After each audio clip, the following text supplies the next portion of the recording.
Hello and welcome. I am your host of What Are You Reading? What Are You Writing? Author Karen E. Osborne. I have five novels out. The latest is Justice for Emerson. I am so glad that you're here. This is a space for readers and writers to come together and talk about books. So, our guest today is calling in from Melbourne, Australia. And so it's very early in the morning for her. She looks lovely. She's perky and awake, but it's tomorrow. And today, the day that we're posting this, is her publication day. And so I'm very excited for you to meet Natalie Pickett. Hey, Natalie. Hey Karen, lovely to meet you. So thank you. Yes, I am coming to you and it's morning here. And I do like to joke that I'm coming to you because it's the following day. So I do like to joke that I'm coming to you from the future and the future's looking bright. I like that. Exactly, exactly. I was telling Natalie that I will be in Melbourne this fall. So maybe we could have coffee if you're not Coffee traveling. sounds great. If you're not I might be traveling. traveling. We did chat about that. I might be traveling, but if not, definitely do coffee. So yes, and actually, it's so early. I haven't even had my coffee this morning here. So Oh dear. Okay.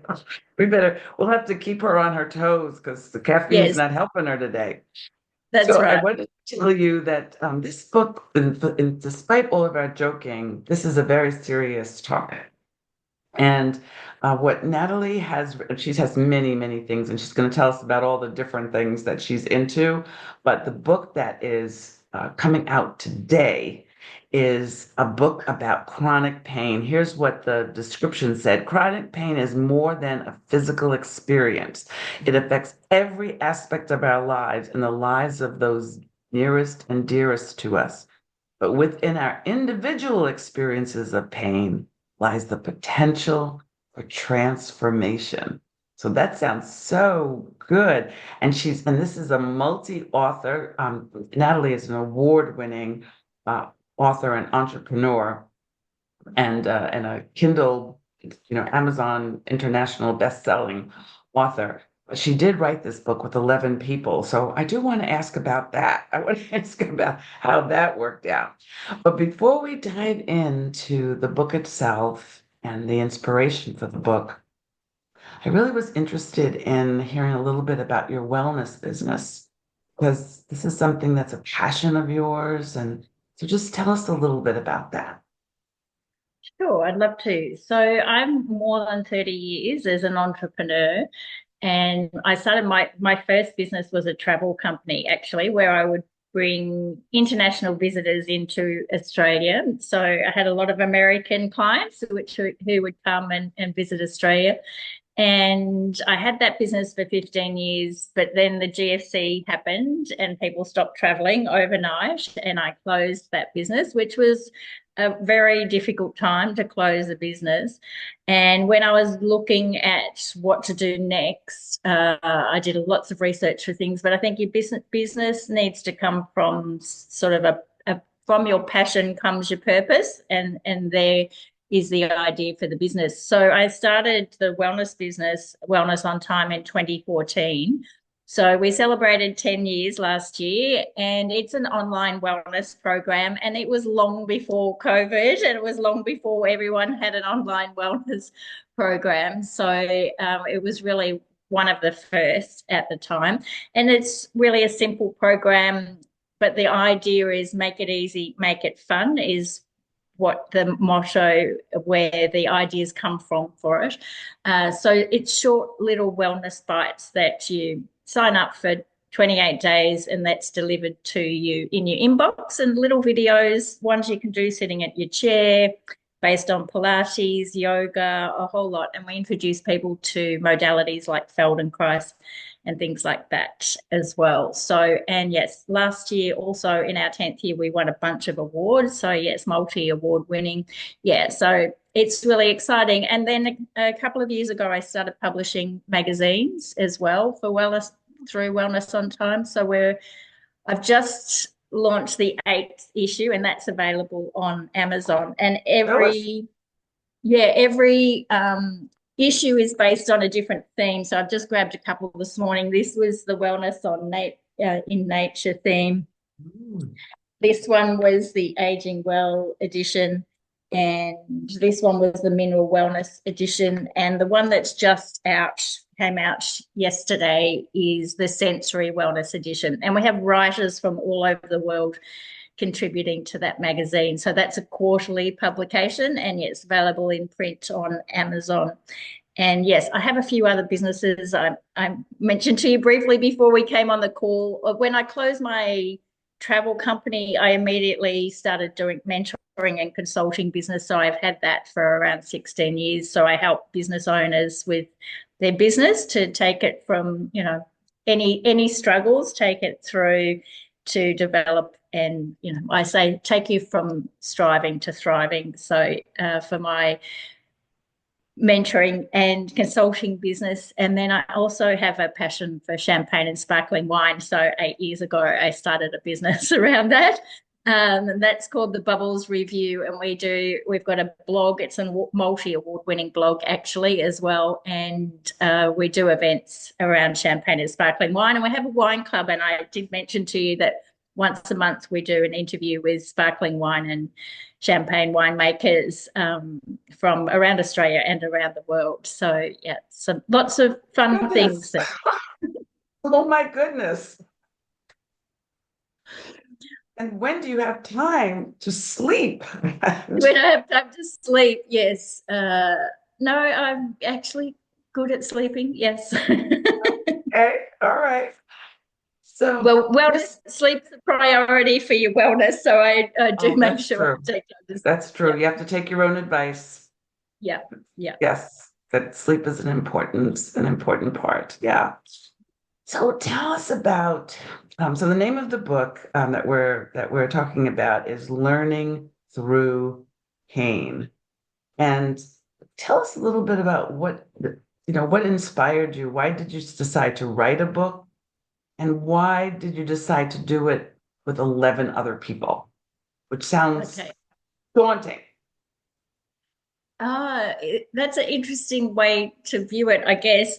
I had already been in some co-author books and which went to bestsellers. So I had that experience of being a co-author in the co-author books. The idea of writing this book, a lot of what I do, like even in the Bubbles review, the same thing with my mentoring. I used to do a lot of workshops and training for the tourism industry here in Australia.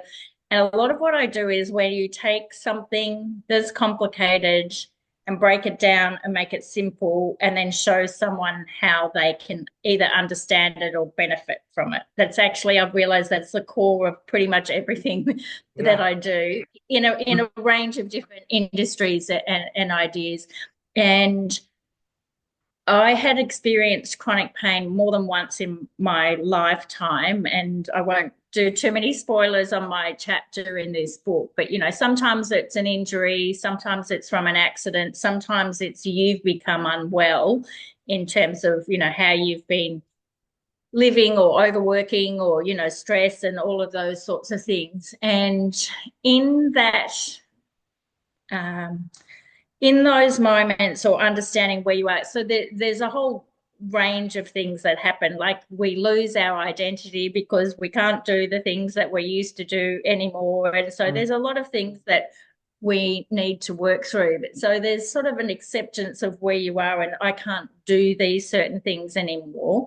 But then there's a risk of locking yourself into that identity of the pain. So in that, it's like, how can I've got a quote from one of the things that I do that's in my book, which is how can I make this easier? So in that moment, how can I make this easier? Like I can't do this, or this is causing me pain, or whatever. How can I make this easier?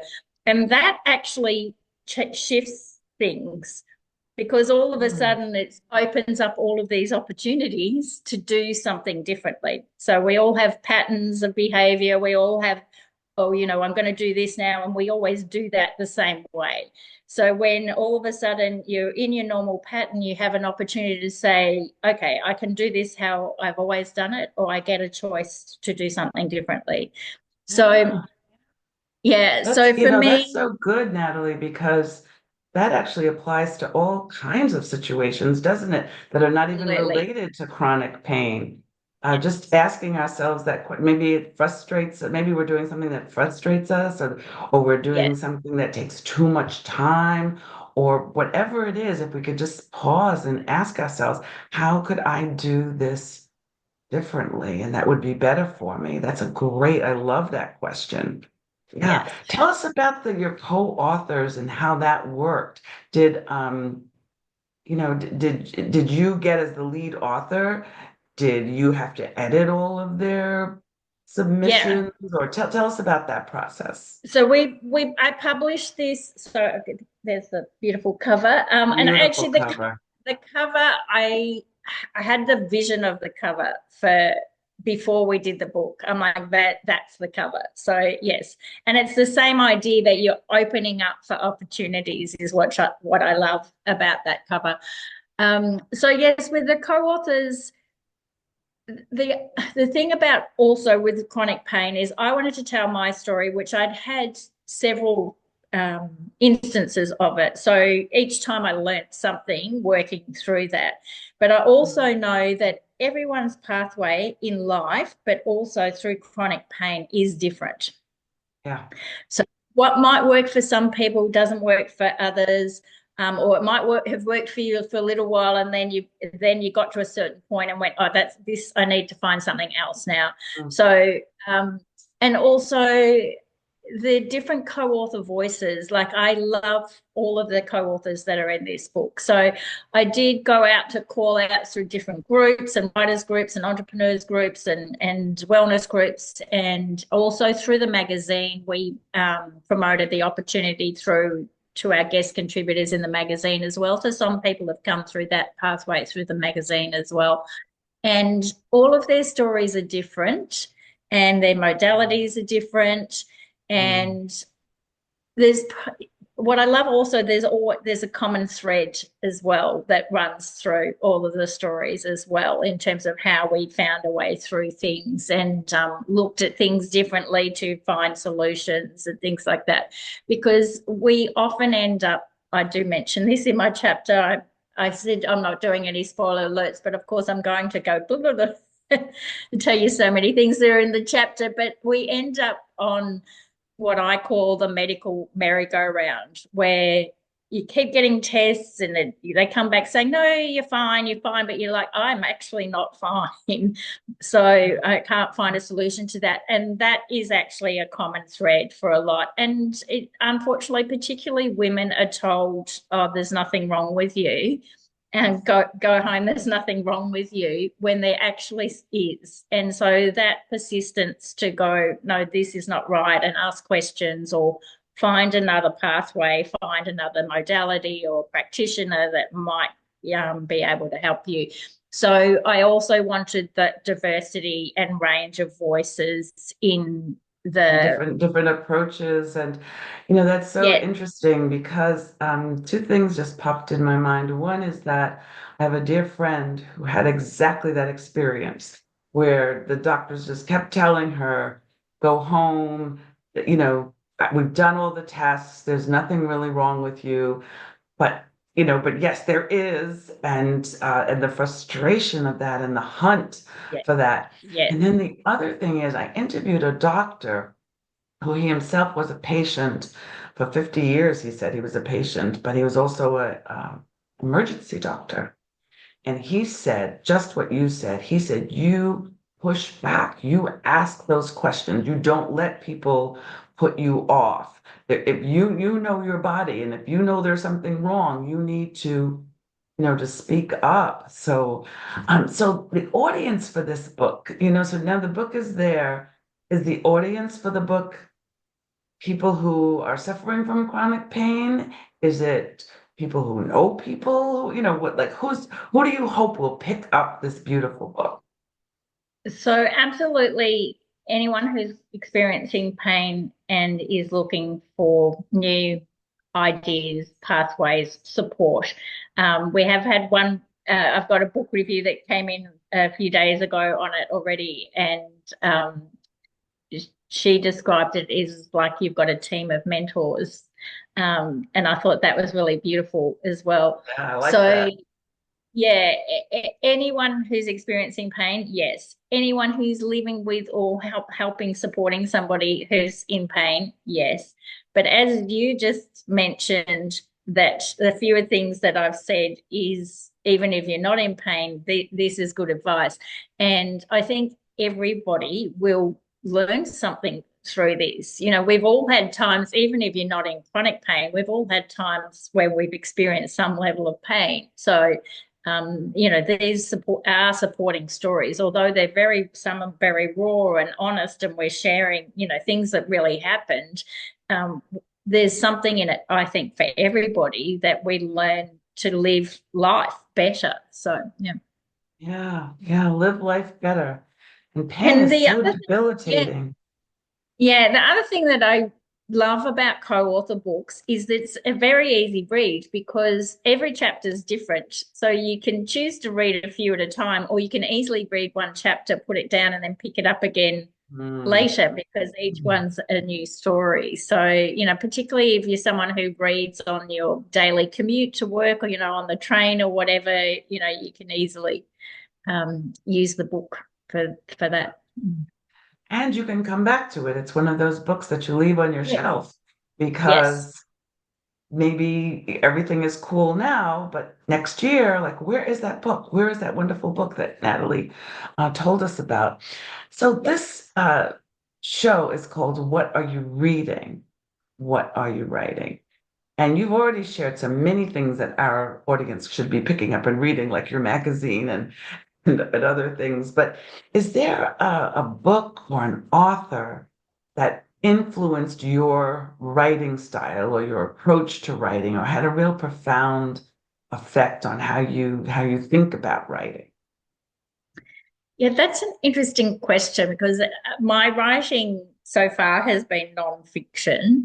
But Mhm. I think from when I was a child, I always had this idea that I wanted to be a writer. And I was thinking back to that question, like who inspired me. And I actually going to go back to like Enid Blyton, who when we were kids, we read The Magic Faraway Tree um, as one of those writers that I thought, yeah, I could do that. And, I could travel the world. And, I've done all those things, traveled the world and things. I haven't written a nonfiction book. But yes, and then I really loved all the classics like the Jane Austen and those sort of stories. But I've ended up not writing fiction, but I'm a very focused nonfiction reader. So I love biographies about really interesting Mm. people and just on the subject of the pain and learning through pain in this book. And I would say when I was closed my business and then I was actually going through a divorce at the same time, it was really a lot of debilitating things that were happening. And I read Louise Hay's You Can Heal Your Life. And I don't know if you know of her or of that book. It was, yes, a multi international bestseller, and that was very profound. And so those sort of nonfiction books that can change your life, I think, yeah, are very inspiring. So, yeah. Yeah. And you mentioned all the fiction books that you've read. Also, when you're writing nonfiction, you want it to be great storytelling, no matter what, Yes. right? Fiction or nonfiction, biography, whatever the topic is, what you want to be able to do is tell a powerful story that's going to bring people in. So I could see how the mix of authors influenced you. Have you read anything recently that you could recommend to our audience? So we talked before we came on the call that about my business in the Bubbles Review, and so one that I've read and then reread again recently is The Widow Clicquot, which is a biography written by Tilla Mazzio. She's a historic, what do you call it? Historical nonfiction and narrative nonfiction. And Mm. The Widow Clicquot, there is a movie out about the Widow Clicquot.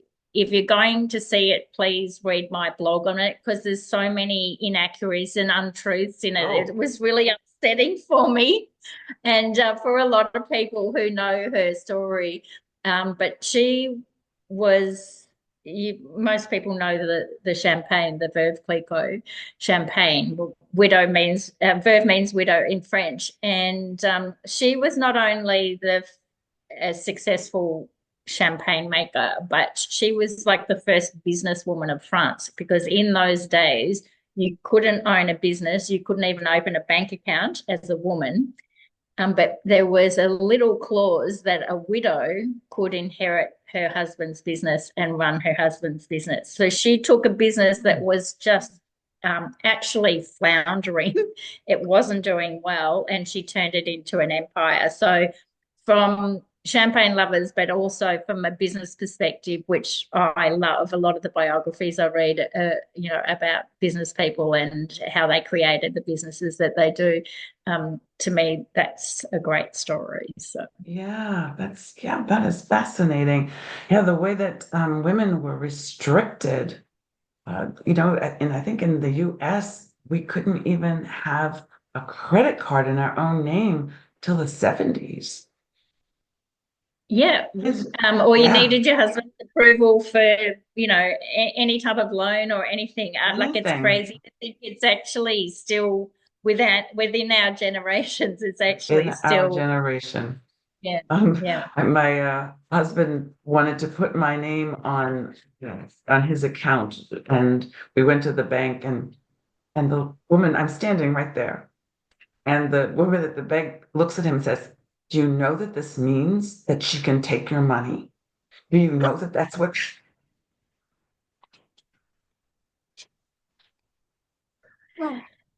I won't Yeah, tell and you that how was I won't tell you how the rest of the conversation went. no, yeah. So, So Natalie, stories, yeah. you have got us all intrigued with your magazine, with your wellness businesses, with today's wonderful publication, your on your pub day. How can people find you? Because you've told us that they can find your books on Amazon. So that's the first thing. People need to go there. But how else can they find out more about you? They can be in touch, find out more about your businesses. Yeah, so yes, as you said, it is available on Amazon, but also all good bookstores. So we have distribution through bookstores. If you love to support your local bookstore, you can go in. If they don't have it in stock, they can order it in for you. And that's it pretty much most countries in the world. So yeah, it's available worldwide. So yes, Wellness on Time is the business, wellnessontime.net. So you can see our program there as well as our magazines. And there's also a pathway to order the book on there as well. My mentoring and consulting business, if information about growing your business and things like that is of interest to your viewers, then yes, nataliepicketmentor.com is my website for that. And if you're interested in champagne and sparkling wine, then it's thebubblesreview.com. So Well, I'm going to have to post all of those under our in the description of the video so that people who have different interests can find you in the different places. I know that you all have enjoyed meeting Natalie because I've had we had a little pre-conversation. This has been a great conversation. So I hope you enjoyed it as much as I have. I hope that you will be in touch with her. I hope that you will buy her books. And when you do get in touch with her, you know what you need to do. You need to tell her that you met her on what are you reading? What are you writing? Until next week, everybody, take care. Bye bye.